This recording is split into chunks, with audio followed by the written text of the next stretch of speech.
kayaknya yang jadi presiden teman gue juga. Ya minimal saya mau jadi presiden, saya bilang. Nah, cuma kemarin teman saya kasih tahu, lu jadi wapres pemain juga lu. Saya suka ditanya, kamu mau nggak kalau diulang dari Pulau Seribu terus kamu nggak ngomong, nggak nyinggung sama sekali supaya kamu nggak masuk. Saya bilang enggak, saya pilih yang sama. Tapi saya pikir ya, saya selalu katakan gini, segala sesuatu terjadi itu atas seizin Tuhan. Jangan jadi penguasa H. Udah penguasa, pengusaha lagi. Namanya penguasa H. Atau dia udah jadi pengusaha, lalu masuk ke politik, manfaatkan fasilitas, tambah kaya. Gampang kok, kamu lihat aja ketua umum partai. Dua menteri dari Partai Nasdem yang seharusnya mengawal rencana strategisnya Jokowi. Satu, Johnny G. Plate yang mengawal rencana membangun ekonomi digital, malah BTS-nya dikorupsi. Dan juga yang Syahrul Yassin Limpo yang harusnya mengawal kedaulatan pangan, malah korupsi. Akhirnya membuat nama Nasdem jadi hancur berantakan. Saya sebenarnya nggak kaget ketika Syahrul Yassin Limpo, Menteri Pertanian, akhirnya kena jerat KPK. Nggak kaget juga ketika di rumahnya ditemukan uang puluhan miliar rupiah, karena memang jejak keluarga Limpo itu banyak yang bermasalah. Buat saya inilah permasalahan besar ketika konsep demokrasi jadi ajang bagi-bagi kursi atau jabatan. Partai yang mendukung pemenang mendapat jatah kursi menteri. Tapi yang dipilih partai bukannya orang profesional dan jujur, melainkan orang yang memang niatnya korupsi sejak awal. Rekam jejak orang yang jadi menteri tidak dipersoalkan karena itu adalah permintaan dari partai koalisi. Karena itulah ketika banyak partai kumpul di tempatnya Prabowo, saya juga bukan orang yang senang. Karena di sana pasti juga sedang merencanakan bagi-bagi kursi kalau mereka menang. Kader PDI Perjuangan, Basuki Cahayapurnama.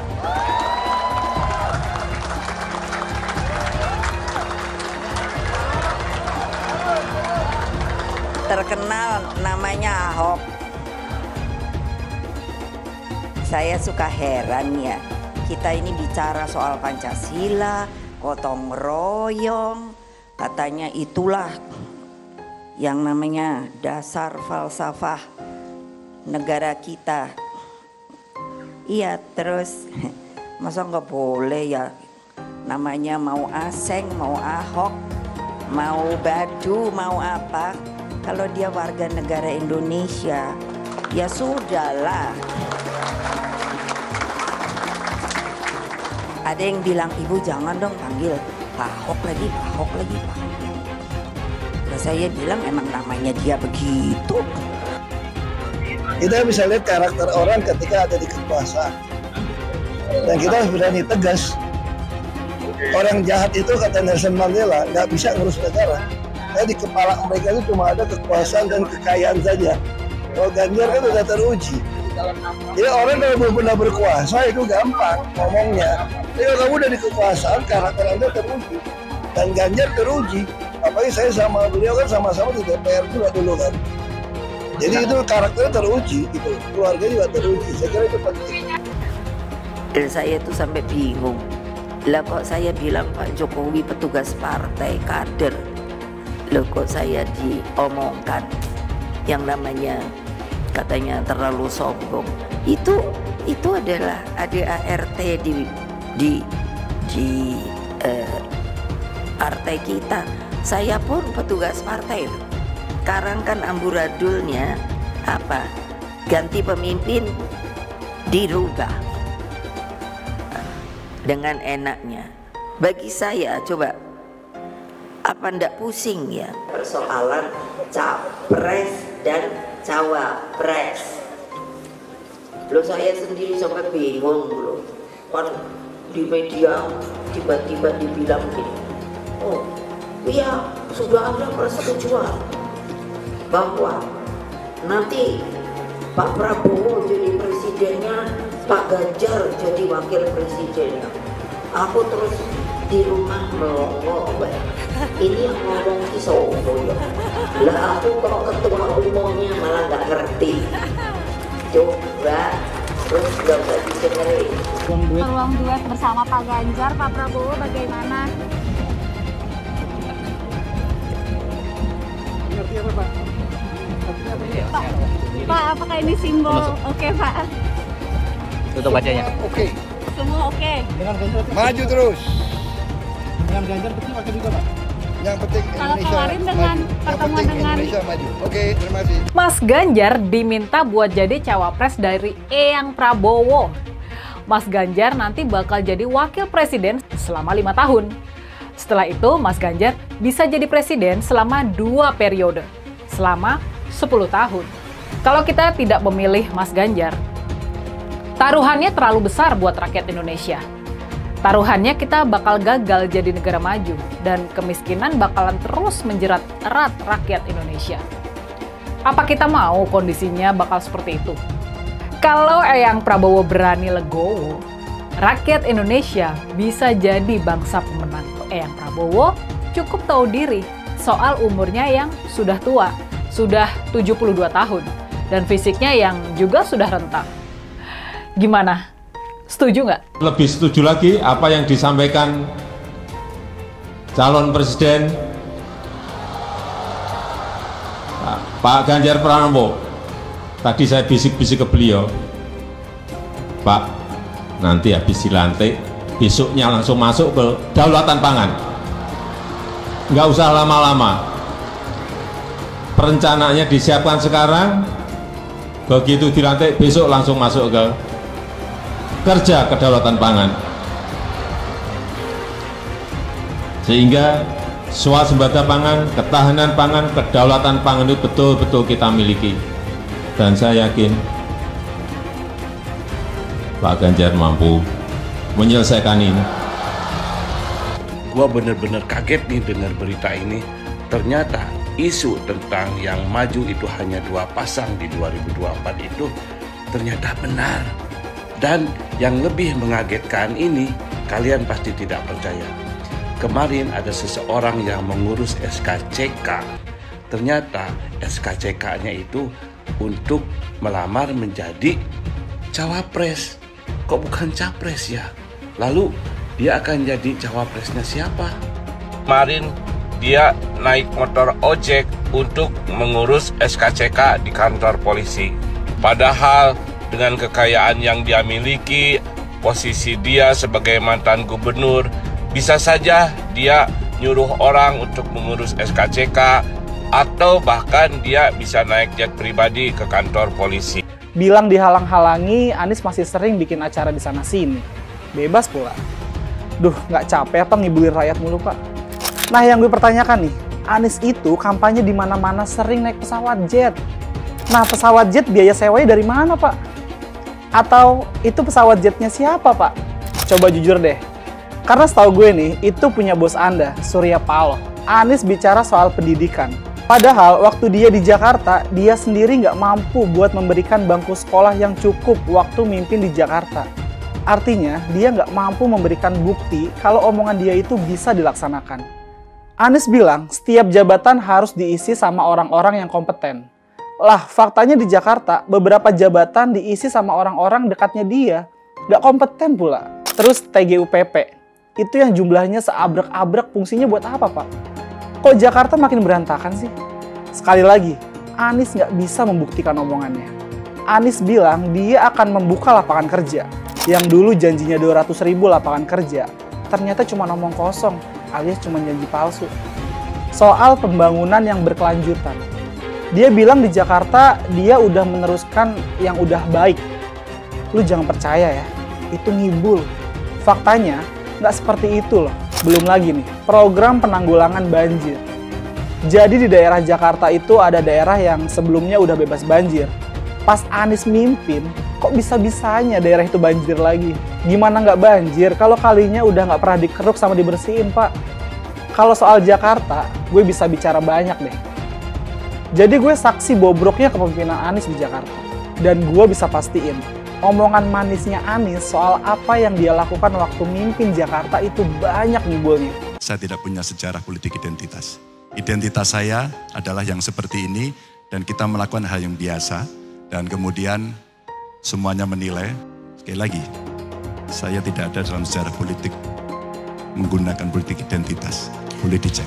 Perbedaan 3 baca pres saat refleksi. Di tempat ini, di lapangan ini, saya kelas 1 SD dan bermain sepak bola pertama kali di lapangan terbuka, namanya lapangan STO. Pada waktu itu, saya kelas 1 SD, sekolahnya di Sekip. Nah, tahun 89, saya berada di lapangan ini, namanya lapangan Pancasila.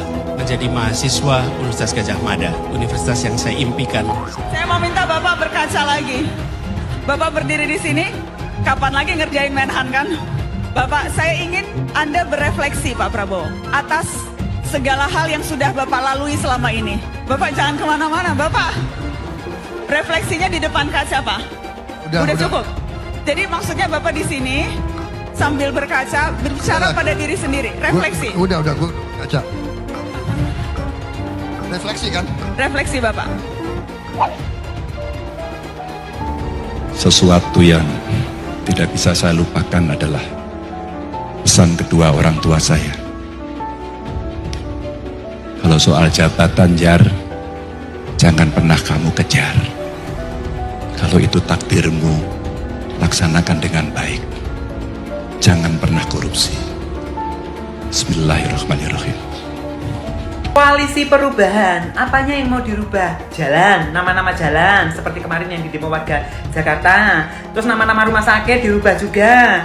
Besok lagi nama-nama pahlawan, nama jalan sudah dirubah. Kasihan masyarakatnya kalau nama-nama jalan dirubah. Mereka yang punya sertifikat tanah kan harus ngurus lagi, harus ini lagi, harus administrasi lagi, pengeluaran uang lagi. Itu nggak dipikirin. Bisanya cuma rubah nama jalan, rubah nama airport, rubah nama rumah sakit, ya kan? Nanti lama-lama sejarah Indonesia juga akan dirubah sama ini orang, ya. Perubahan-perubahan. Wow. Ada lagi yang dirubah. Pembuangan air hujan atau banjir melalui gorong-gorong ke laut dirubah ke lubang-lubang sumur. Janji palsu dengan konsep yang penting menang dulu. Ini program yang membodohi masyarakat. Kata-kata gratis itu pada waktu itu benar-benar membius banyak pendukung Anies, sekaligus mencaci makinya ketika tahu program itu sebenarnya nggak ada. Banyak penduduk Jakarta yang merasa tertipu dengan janji manisnya Anies.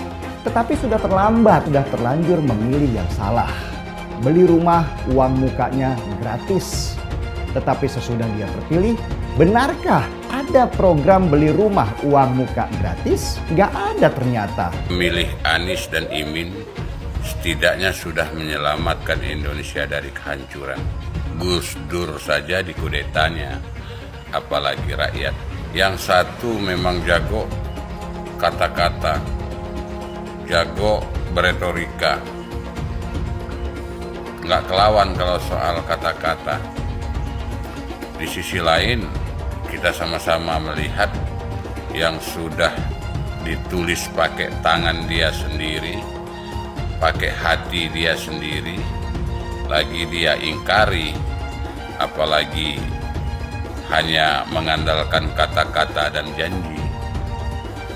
Pun demikian dengan janji Cak Ponimin.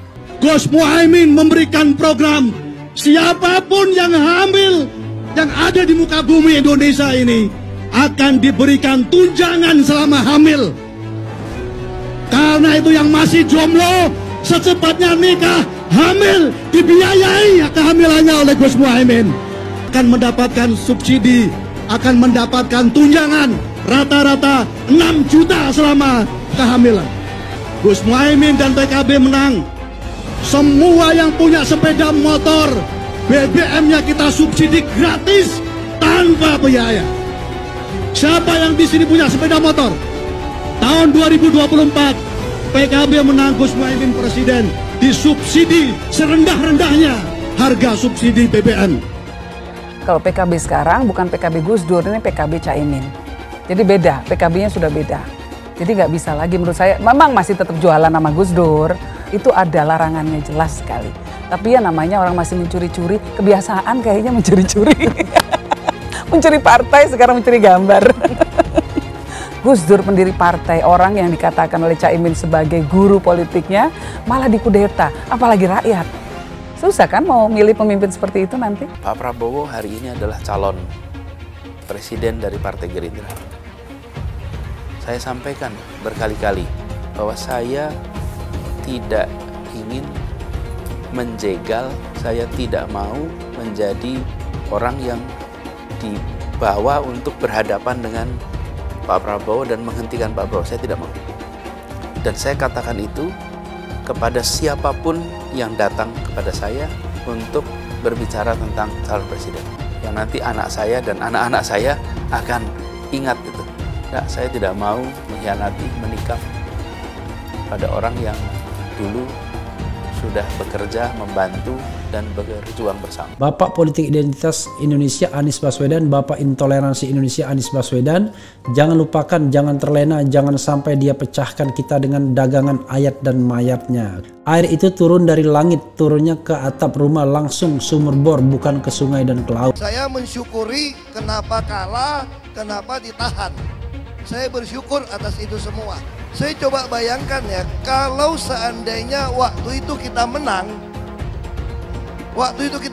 gitu ya, hari ini belum tentu kita bisa nikmati seperti ini. Kita bersyukur 5 tahun Tuhan izinkan kasih ke orang yang pintar ngomong untuk kerja. Coba kalau kita bayangkan gitu ya, kalau kemarin saya masih jadi gubernur, ini saya udah turun ini. Tapi yang pintar ngomong itu dikira orang hebat kan? Ini lebih berbahaya tahun 2024. Langsung ketahuan karakternya. Langsung ketahuan itu. Di saya juga ada kutipan Pak di kamar saya Pak. Tulisannya, Jakarta telah mengambil keputusan yang fatal. Jangan hanya konsentrasi pada pembangunan benda-benda mati yang indah difoto dan bisa ditunjukkan dalam 5 tahun hasilnya. Kalau kita mau menilai sebuah janji, maka lihat janjinya, lalu lihat kenyataannya. Dulu janjinya apa ya? Dan ini aneh, betul-betul aneh. Ini bukan kampanye, tapi saya sampaikan sini. Di satu sisi menyiapkan jalur-jalur air untuk dikirim ke laut, di sisi lain di lautnya dipasang dengan pulau reklamasi. Tinggal tunggu waktu jadi rob, air balik. Dan ini melawan sunatullah. Kenapa? Air itu turun dari langit ke bumi, bukan ke laut. Harusnya dimasukkan ke dalam bumi, masukkan tanah. Di seluruh dunia air jatuh itu dimasukkan ke tanah. Bukan dialirkan pakai gorong-gorong raksasa ke laut. Jakarta telah mengambil keputusan yang fatal. Bukan banjir, itu memang parkir air. Bukan banjir, itu memang parkir air. Masyarakat berkeliling dengan membawa toa untuk memberitahu semuanya, termasuk sirine. KAI-BON 82 miliar. Apa alat transportasi yang dimiliki oleh hampir setiap orang?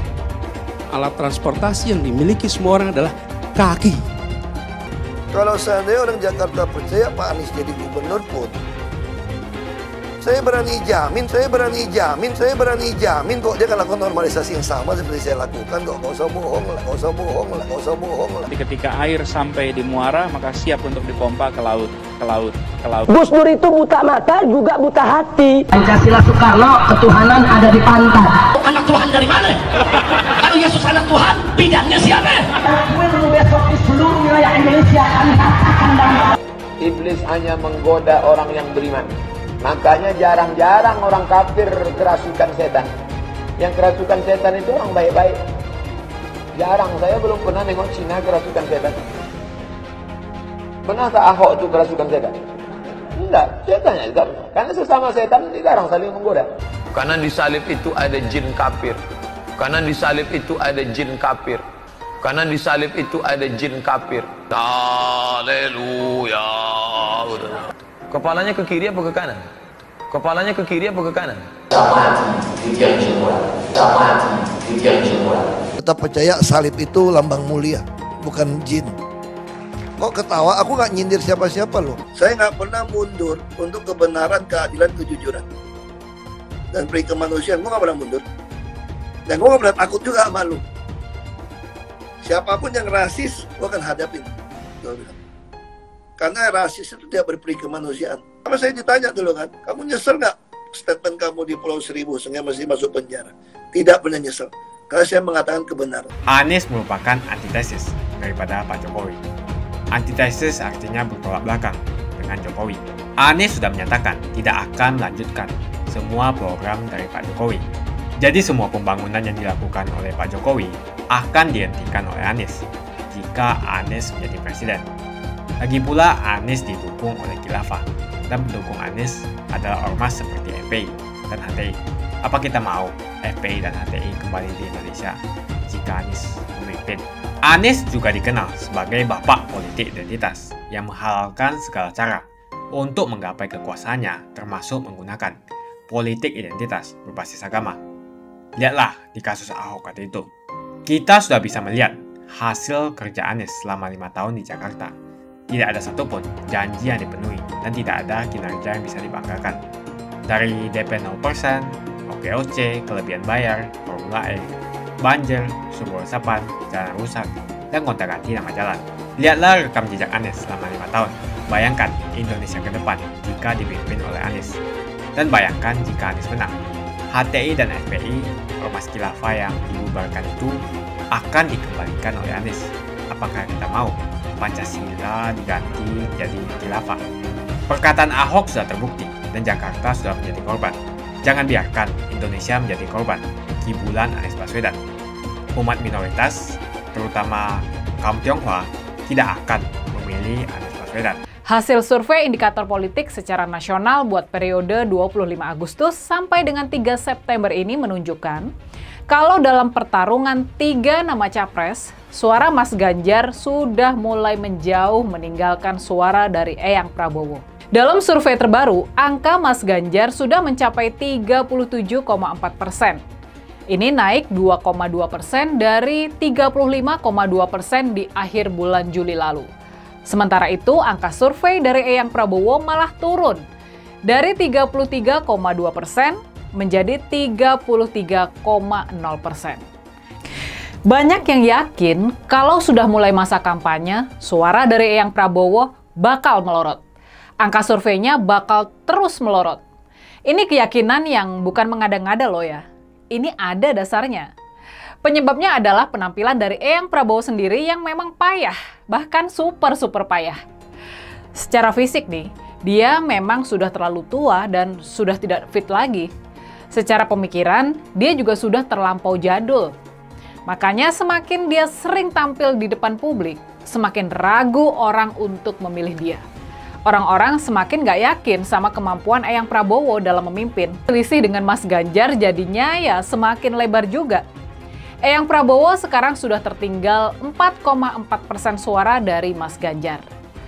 Menurut rangkaian data survei dari indikator politik, suara Eyang Prabowo pernah mencapai puncak di bulan Juni tahun 2023 lalu. Angkanya mencapai 36,8%. Waktu itu Eyang Prabowo sempat unggul dari Mas Ganjar, walau hanya sedikit saja. Tapi di bulan berikutnya dia sudah tersalip lagi. Dan sekarang Mas Ganjar malah semakin melaju, sementara Eyang Prabowo semakin tenggelam. Sekarang, gimana pertarungan head to head di antara Eyang Prabowo dan Mas Ganjar? Gimana kalau nama Pak Anies Baswedan kita singkirkan dari pertarungan? Kita andaikan nih, dia sudah kalah di putaran pertama Pilpres. Gimana hasilnya? Nah, ternyata kecenderungannya masih konsisten sama hasil survei dengan 3 nama calon presiden tadi. Dalam pertarungan head to head, nama Eyang Prabowo memang masih unggul dari Mas Ganjar. Para pendukung Pak Anies tampaknya masih lebih banyak yang berpindah mendukung Eyang Prabowo dibandingkan beralih ke Mas Ganjar. Kalau tren penurunan angka survei Eyang Prabowo ini nggak bisa mereka tahan, cuma dalam hitungan 1 atau 2 bulan ke depan, niscaya angka head to head di antara Eyang Prabowo dan Mas Ganjar bakal berbalik. Mas Ganjar bakalan segera menyalip Eyang Prabowo. Dari 49,5%, angka Eyang Prabowo sekarang sudah turun ke angka 45,3%. Sementara itu, angka survei dari Mas Ganjar perlahan naik kembali. Sekarang dalam head to head, Mas Ganjar sudah ada di angka 41,2% suara. Artinya, selisih yang tadinya 8,6% sekarang sudah menciut menjadi 4,1% saja. Di survei bulan Juni lalu, di puncak keunggulannya, angka survei head-to-head Eyang Prabowo sempat mencapai 49,5%. Sementara itu, angka Mas Ganjar ada di angka 40,9%. Selisihnya mencapai 8,6%. Tapi, apa yang kemudian terjadi? Seiring kegiatan kampanye yang semakin ramai, seiring harusnya Eyang Prabowo tampil di muka publik, seiring semakin terbongkarnya pencitraan Eyang Prabowo, angka elektabilitasnya malah terus melorot. Masyarakat nggak terkecoh lagi sama baliho-baliho yang menampilkan foto si Eyang bersama Pak Presiden, sedang berdua dan tampak akrab sekali. Masyarakat mulai sadar kalau penerus sejati dari Pak Jokowi adalah Mas Ganjar. Cuma Mas Ganjar yang sanggup dan sangat satset, sangat cekatan buat melanjutkan kerja bagus dari Pak Jokowi. Itulah juga yang membuat peta dukungan mulai berubah. Peta dukungan di kalangan elit juga mulai berubah. Politisi dan pebisnis yang semula merapat ke kubu Eyang Prabowo mulai sadar kalau si Eyang ini bisa kalah di Pilpres buat keempat kalinya berturut-turut. Maka semua pihak mulai berpikir ulang dan mulai realistis. Melihat angka survei Eyang Prabowo yang sudah 2 bulan berturut-turut turun, wajarlah kalau tim pendukung si Eyang dan juga partai-partai pendukungnya, mereka semua mulai panik. Kalau nggak ada hal yang luar biasa yang terjadi dalam hari-hari ke depan nih, percayalah bahwa berita angka survei Eyang Prabowo sudah tersalip oleh Mas Ganjar bakal muncul dalam hitungan hari ke depan ini. Nah, gimana? Sekarang, apa kalian mau balik dukung Mas Ganjar aja? Apa kalian mau balik badan aja? Apa kalian berani menahan malu? Kalau kondisinya sudah begini nih, kalau kondisinya sudah begini, di saat-saat sprint akhir menjelang batas akhir pendaftaran duet Capres-Cawapres ke Komisi Pemilihan Umum, yakni pada tanggal 19 sampai 25 Oktober nanti, bisa jadi kondisi di koalisi Eyang Prabowo bakalan semakin panik. Dulu Anies bisa menang karena menggunakan agama dan etnis. Isu agama, ras, dan antar golongan dinikmati oleh relawan Anies. Saat itu Anies didukung oleh FPI, HTI, dan pengasong khilafah lainnya. Pada akhirnya Ahok harus kalah, namun kekalahan dia adalah kekalahan yang membuka mata rakyat Indonesia bahwa masih ada orang-orang yang menang dengan cara menggunakan politisasi agama atau politik identitas berbasis agama. Ternyata banyak sekali orang yang dengan mudah terhasut lewat jalan-jalan seperti itu. Relawan Anies terutama dari FPI, HTI, PA212 seperti Bahar Smith dan Rizik Syihab selalu menghujat Cina, etnis Cina. Tapi saat ini negara Cina sudah menjadi nomor 1 di dunia. Saya bangga sebagai Cina. Etnis Tionghoa dicap sebagai pemberontak, sedangkan etnis Arab dianggap sebagai Tuhan atau tuan dari pribumi. Etnis Arab dipuja-puja dan dianggap sebagai dewa. Lihat saja Rizik Syihab dan Bahar Smith dipuja-puja, padahal mereka mengujar kebencian. Pengasong khilafah seperti Rizik Syihab, Bahar Smith, dan teman-teman, mereka hanya buat gaduh di Indonesia. Sedangkan negara yang mereka sanjung-sanjung itu, Arab Yaman, masih belum maju dan masih terbelakang. Saya percaya Indonesia dengan mayoritas pribumi juga akan menjadi negara maju. Seharusnya Arab Yaman belajar dari negeri Cina. Seperti kata kitab suci, belajarlah sampai ke negeri Cina. Anies dan juga pendukung Anies seperti Rizik Syihab, Bahar Smith, dan kelompok-kelompok HTI dan FPI harus belajar ke negeri Cina supaya tidak lagi melakukan kelebihan bayar. Yang jelas saya memilih pribumi, bukan yang dari Yaman.